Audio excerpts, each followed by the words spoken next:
설교하다 보면요, 본문의 뜻을 명확하게 해석하기 어려운 본문들을 자주 만납니다. 신학교 나와도 그렇습니다. 설교를 20년을 해도 그렇습니다.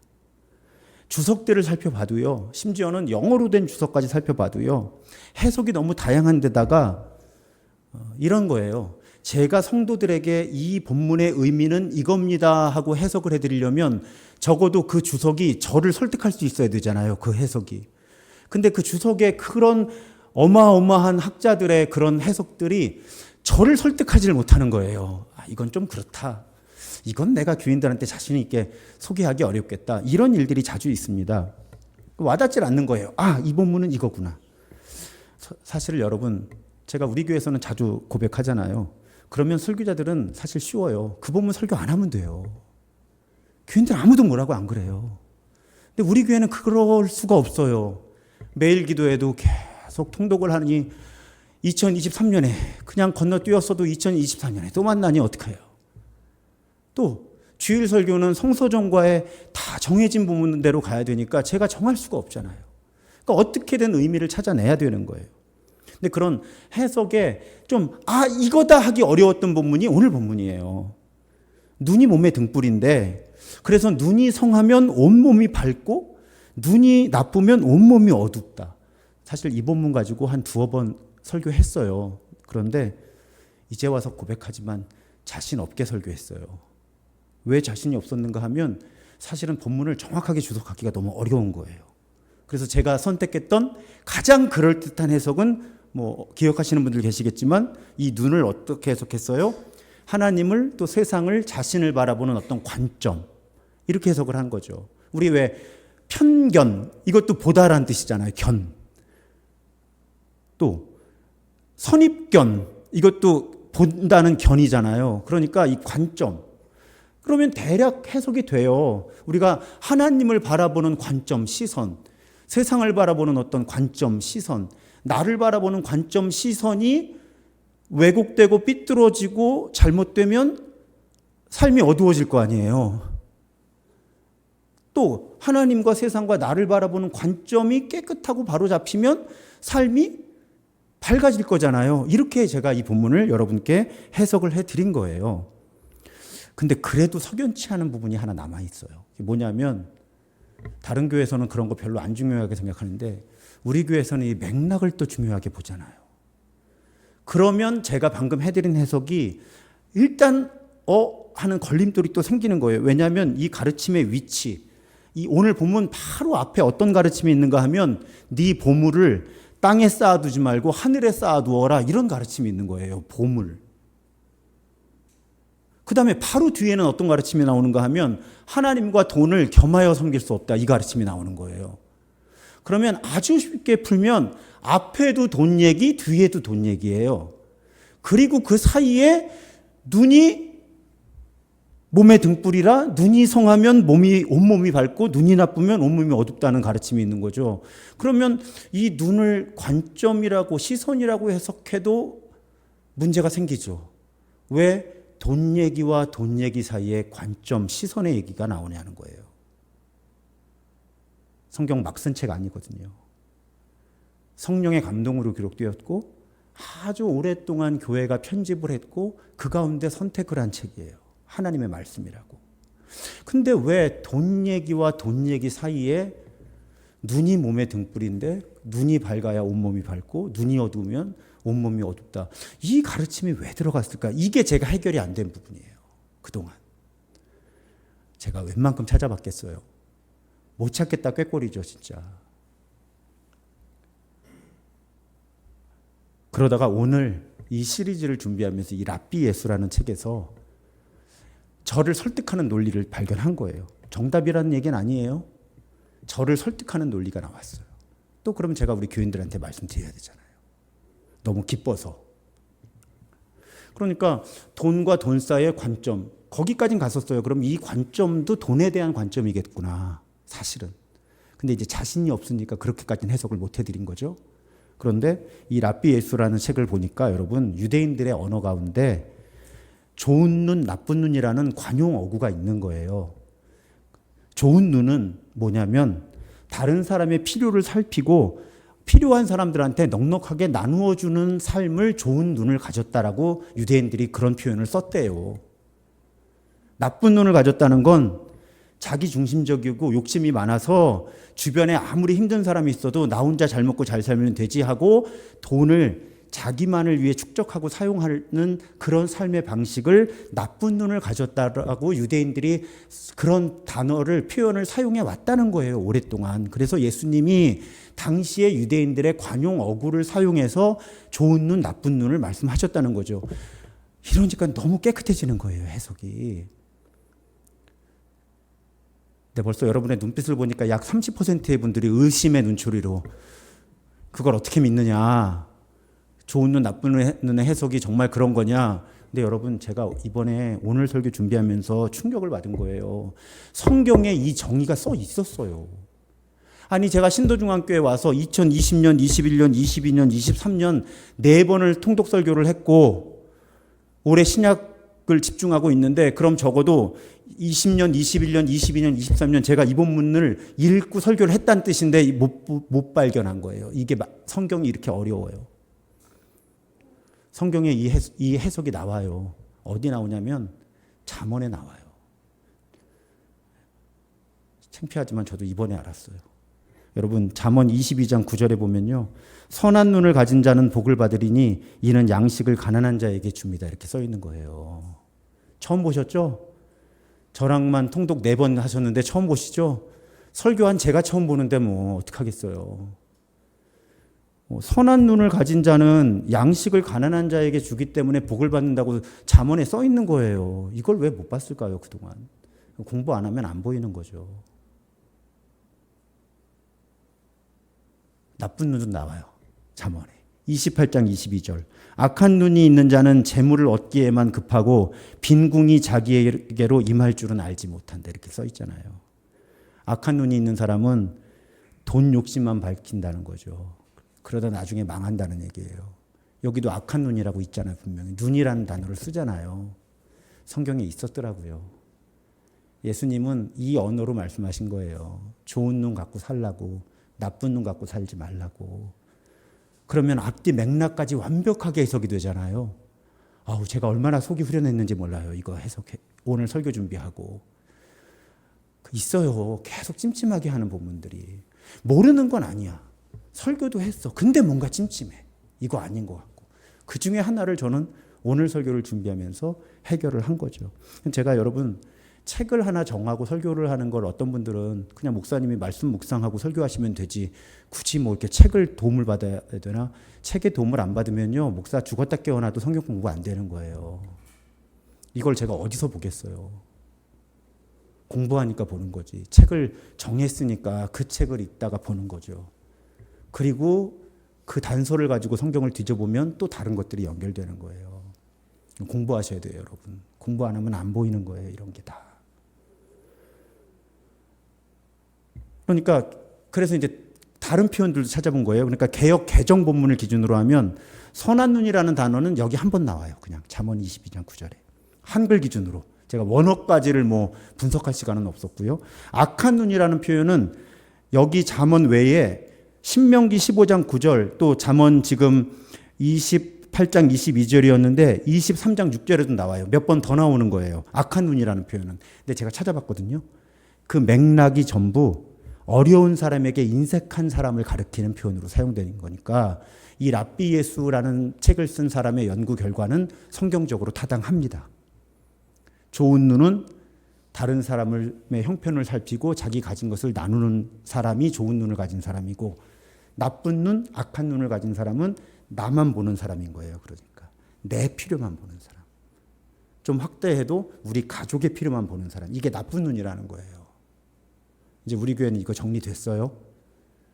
앞으로 제가 좋은 눈 갖고 삽시다 하면 목사님 안경을 새로 바꾸셨나 이러시면 아니 되옵니다. 이제 우리 눈이 너무 나빠요. 그럼 우리 교회 이해해야 되는 거예요. 아니, 목사님이 자꾸 눈이 나쁘다 그래, 안경을 새로 하셔야 되나? 이게 아니라 눈이 좋다는 건 다른 사람을 보는 눈이 있는 게 좋은 눈이고, 성경에서 나쁜 눈은 나만 쳐다보는 눈이 나쁜 눈이라고 성경에 써 있더라는 거예요. 잠언과 복음서 모두에.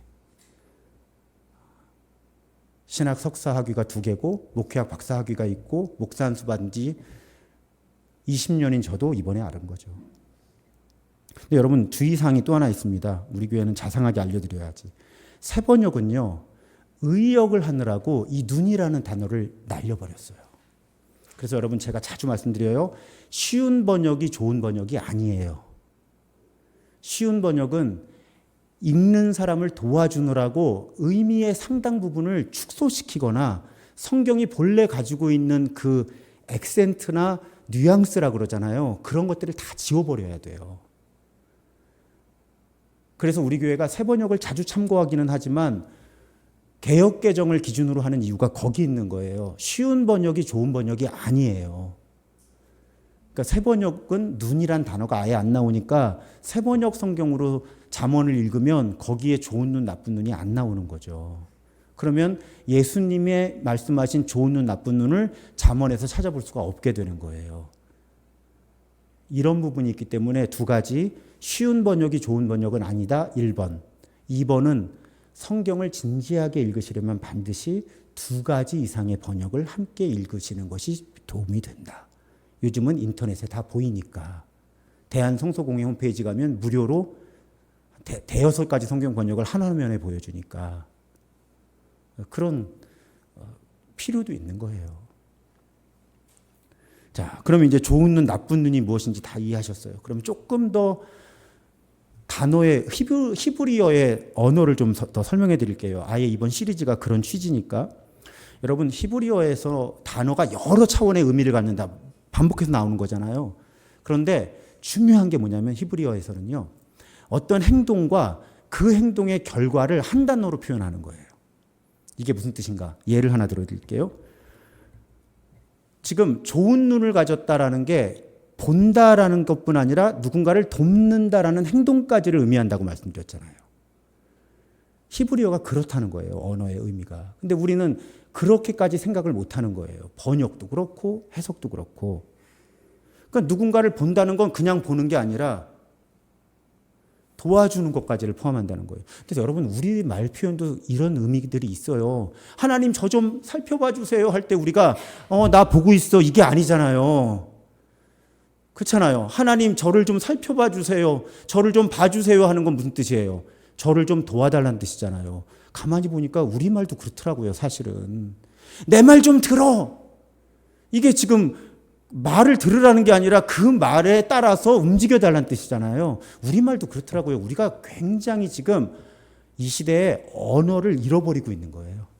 우리말도 잃어버리고 우리말을 잃어버리는데 성경의 언어를 어떻게 안 잃어버리겠어요. 성경은 더 왜곡해서 해석하는 거죠. 그러니까 축소시키고. 그래서 여러분 저도 이번에 알았는데 여호와 이레라는 표현 아시죠? 여호와 이레. 어디 나와요? 창세기에. 어느 장면이죠?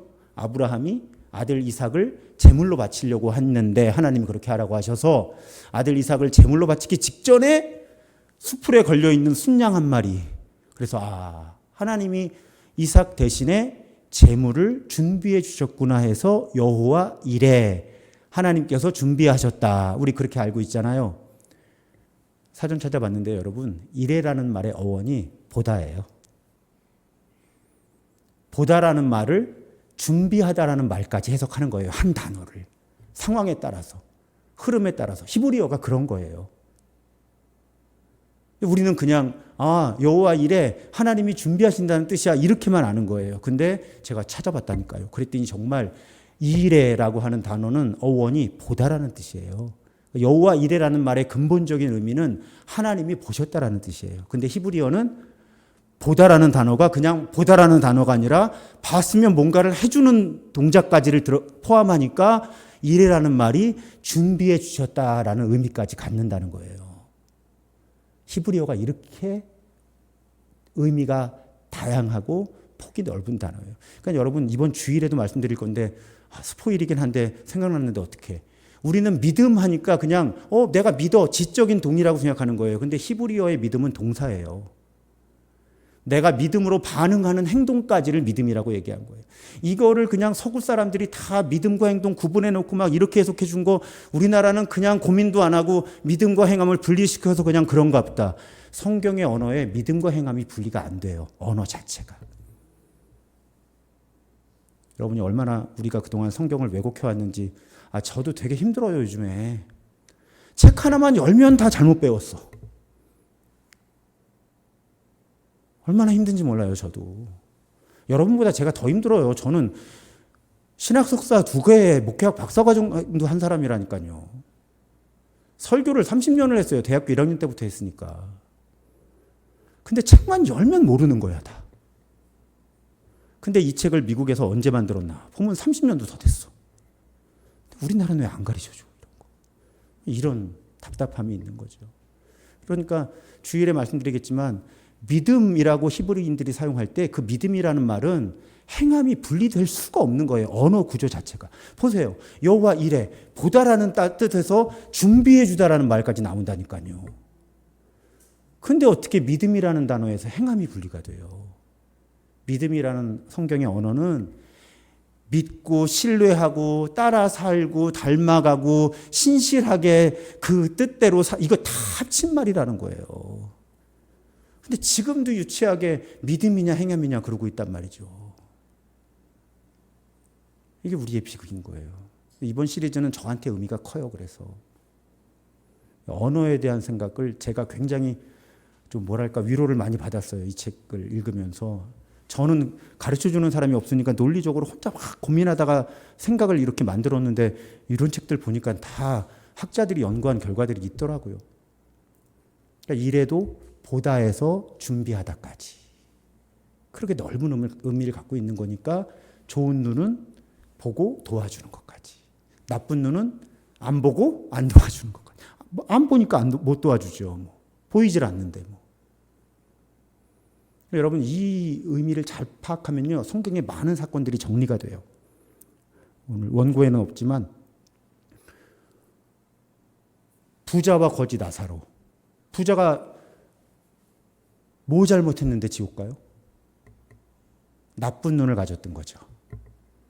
자기 집 앞에 굶어 죽어가는 거지를 보지 않는 나쁜 눈을 가지고 있던 사람이죠. 그거 말고는 잘못한 게 없어요, 부자가. 성경 본문 자체, 비유 자체에서는. 나쁜 눈을 가진 사람인 거죠. 성경에서 이 나쁜 눈을 갖는 건 지옥 갈 일이에요, 여러분. 제 뜻이 아니에요. 성경이 그래요. 한번 이 좋은 눈, 나쁜 눈의 관점으로 성경을 보시기 시작하면 예수님의 가르침이 굉장히 폭넓게 이해가 돼요. 왜 지극히 작은 자에게 하지 않은 것이 나에게 하지 않은 것이다. 그렇게 말씀하셨는지. 이게 다 유대인들의 언어와 문화 속에서 사실은 굉장히 평범한 진리였던 거예요. 어떤 인간이 바르게 사는 인간인지, 어떤 삶이 바른 삶인지가 우리 그리스도교, 기독교 이전에 이미 유대인들의 언어와 문화 속에서 이미 분명하게 자리 잡고 있던 언어와 문화라는 거죠. 좋은 눈, 나쁜 눈이라고 하는 표현이. 그래서 아까 말씀드린 것처럼 마태복음 6장의 이 블록 전체가 돈 문제라는 거죠. 자신이 가진 것을, 그러니까 좋은 눈을 가져서 내가 가진 걸 필요한 사람들에게 나누어 줄 때 나는 돈의 노예가 아니라 하나님의 사람이라고 선언하는 거. 우리 교회 봉헌기도에서 제가 가끔 그렇게 고백하잖아요. 우리가 이렇게 헌금하면서 또 어려운 이웃과 나누면서 우리가 돈의 노예가 아니라 하나님의 사람인 것을 선포합니다. 왜? 예수님이 하나님과 돈을 겸하여 섬길 수 없다고 하셨는데 우리는 돈을 드리고 나누니까 하나님을 섬깁니다 하고 선언하는 행위라는 거죠. 드리고 나누는 행위는. 이게 지금 마태복음 6장의 매우 중요한 가르침인 거죠. 산상수훈에서. 그리고 여러분 그런 사람들은요. 사실은 명예로운 삶을 살아갑니다. 제가 벌써 작년 1월이죠. 김장하 선생인가요? 그렇게 나누고 사니까 본인이 그렇게 자신을 드러내지 않으려고 애를 쓰는데도 세상에 빛이 되잖아요. 그럼 보세요. 예수님 말씀인 거죠. 좋은 눈을 가지면 몸에서 빛이 난다는 거예요. 온몸에서. 여러분, 우리 굉장히 가난하고 힘겹게 살아온 분이 전 재산을 대학에 기증했다. 우리 그런 분들에게서 빛을 느끼지 않나요? 수천억 재산 가지고 상속시켜주고 가는 사람에게서 느끼는 빛하고는 전혀 다른 빛이잖아요.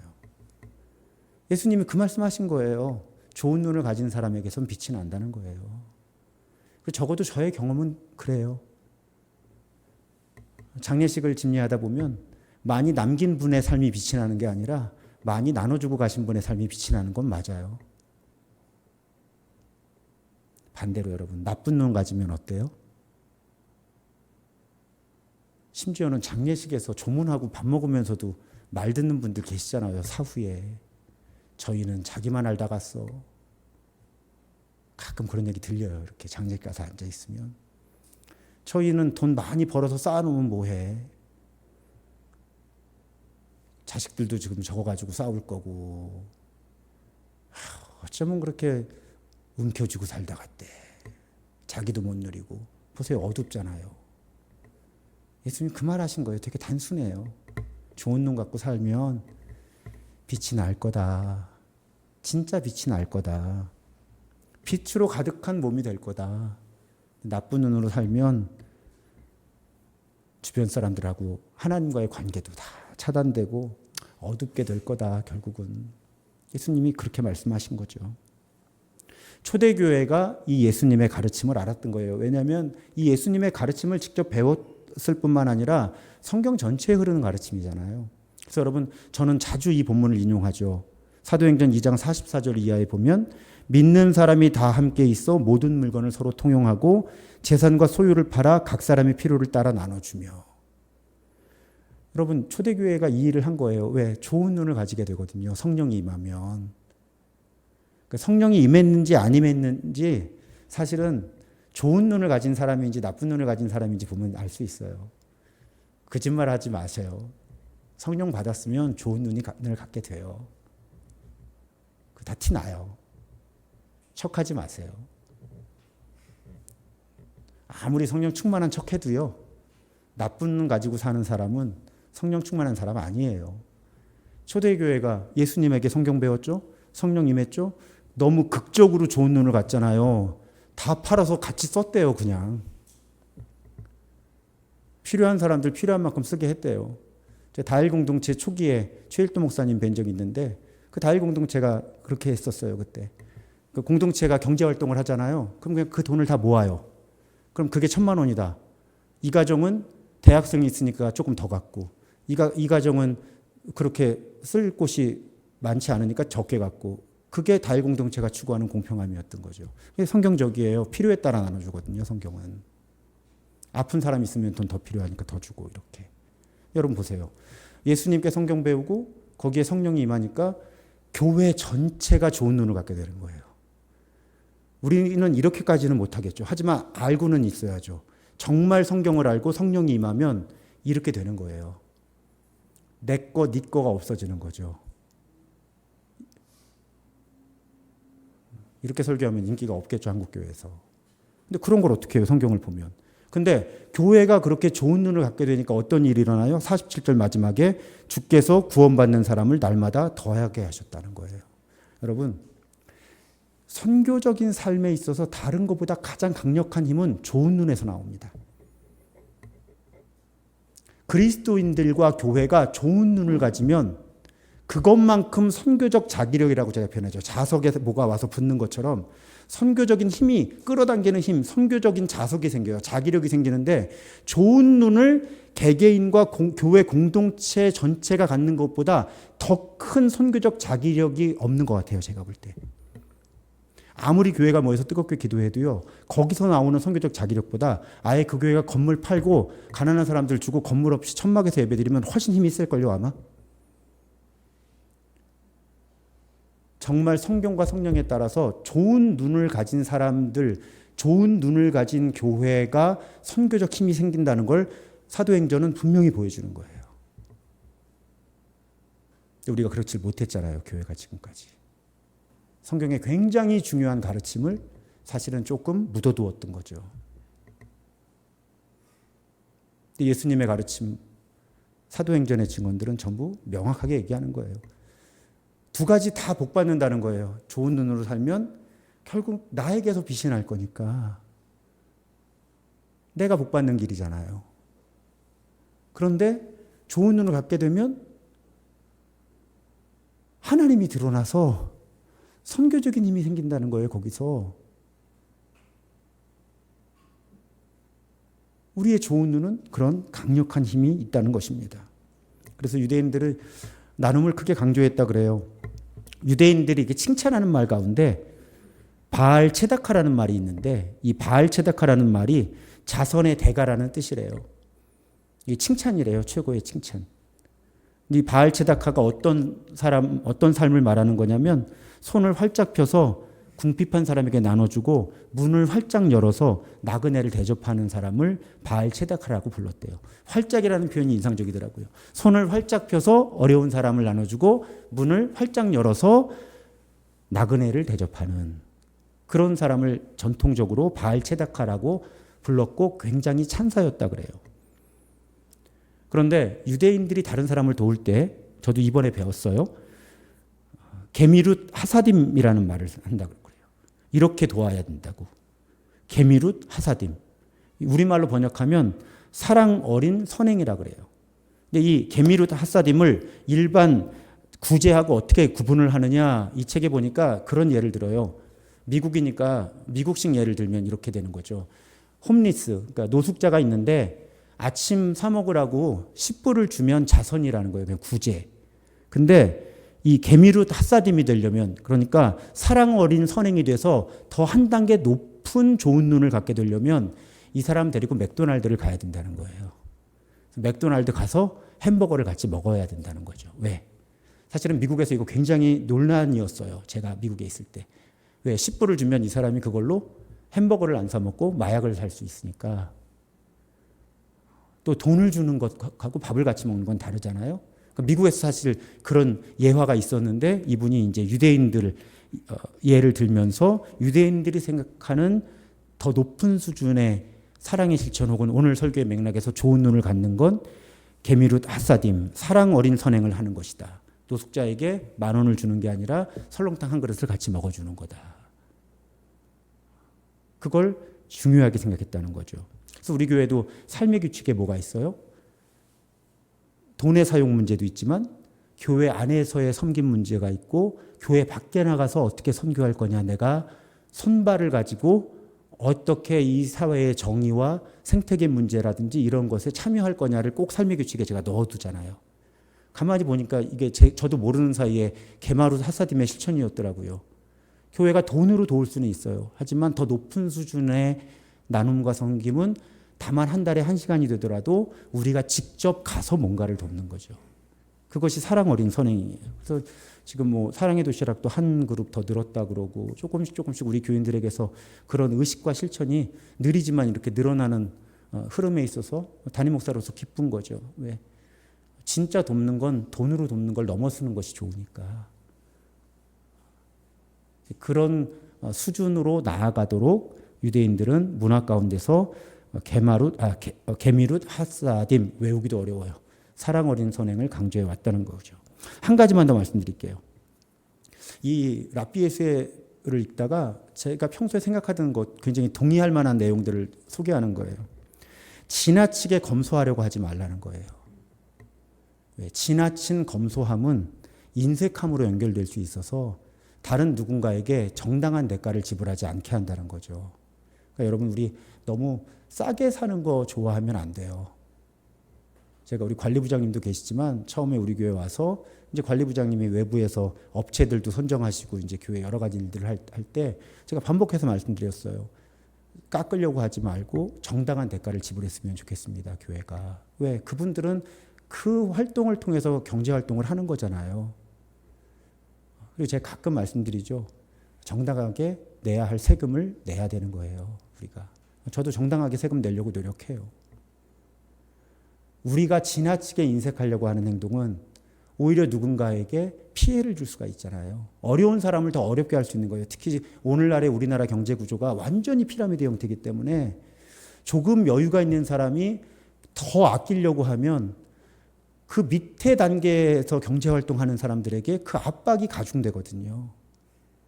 그러니까 대기업이 그 상품의 가격을 낮추려고 할 때 소비자는 이익을 볼지 모르지만 하청업체들이 더 어려움을 겪을 수가 있는 경제 환경이잖아요, 지금. 근데 우리 사회가 이걸 제도적으로 잘 바꿔가질 못해요. 그래서 여러분, 제가 너무 반가워서 오늘 이 책을 읽다가 그 부분을 인용해 드리는 거예요. 우리가 아끼다가 누군가를 희생시켜서는 안 된다는 거죠. 그러면 나도 모르는 사이에 나쁜 눈을 갖게 되는 거예요. 왜? 도와주지는 못할 망정. 그런 거잖아요. 제가 20년 전에 한국 사회에서 그런 비판이 있었어요. 백화점에서는 정가 주고 사면서 시장 가서는 콩나물 한 줌 더 달라 그런다고, 장 볼 때. 바로 그런 행동은 나쁜 눈이 된다는 거죠. 나는 당당한 거야. 아끼잖아, 나는. 그런데 내가 아끼려고 하는 행동이 나쁜 눈을 만드는 거죠. 누군가가 정당한 대가를 받지 못하게 하는. 그래서 우리 교회는 그런 부분까지를 좀 생각하는, 그래서 정당한 대가를 지불하려고 노력하는 것이 하나님 나라의 공의로움이에요. 너무 아끼지 마세요. 특히 어려운 사람한테 아끼지 마세요. 어려운 업자들 있잖아요. 업체들.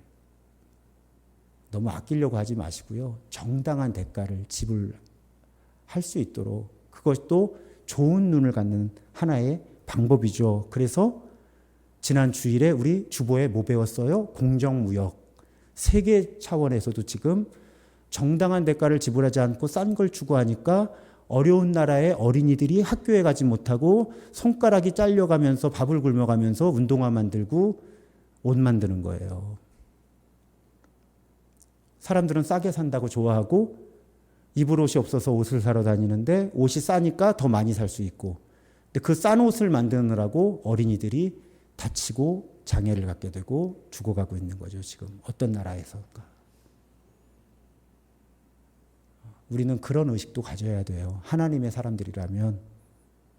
자, 유대인들이 이런 게미룻 하시딤이나 나쁜 눈 이런 거 다 어디서 배웠을까요, 여러분? 성경에서 배웠잖아요. 유대인들이 구약 성경에서. 구약 시대 율법을 연구하는 학자들에 따르면 당시 주변 민족들 국가들하고 여호와 하나님이 주신 율법은 너무 수준이 달랐다는 거예요. 근데 그 수준이 달랐던 영역 하나가 좋은 눈이에요. 여러분, 우리 교회에서는 제가 많이 반복해 드렸잖아요. 자, 구약의 유대인들 어떻게 해야 돼요? 11조를 드려야 되는데 3년에 한 번 11조는 어떻게 해야 돼요? 무조건 가난한 사람들한테 나눴어야 돼요. 또 농부들, 고아 과부 나그네들이 먹고 살아야 되니까 가장자리에 있는 건 추수하면 안 됐잖아요. 남겨둬야 됐잖아요.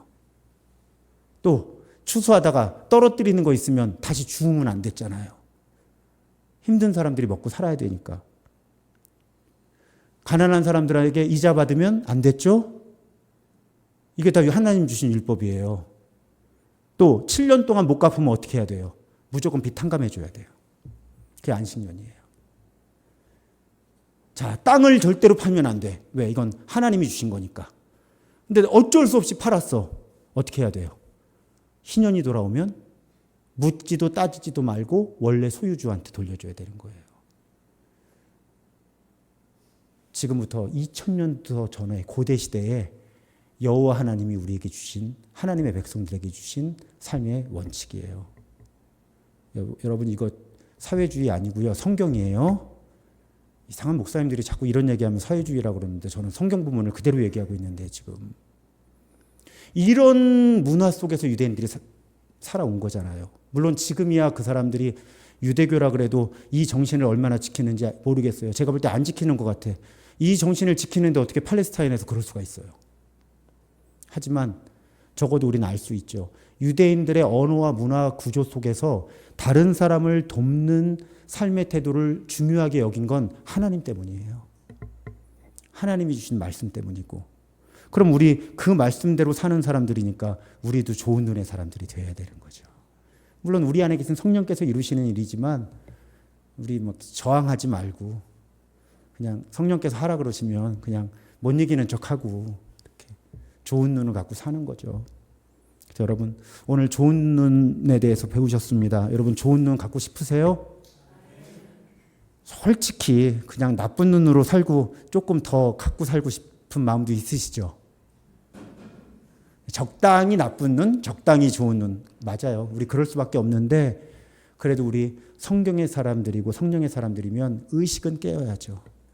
그래서 자꾸 이 안경, 저도 이제 한 4년 썼더니 이거 새로 안경을 해야 되는데 우리 안경 교정하고 백내장 수술하는 거에만 애쓰지 말고 우리의 영적인 눈이 좋은 눈이 되도록, 그래서 나도 빛나고 하나님도 빛나시게 하는 그런 삶의 길을 선택하는 우리가 더욱 되기를 주님의 이름으로 축복드리고 부탁드립니다.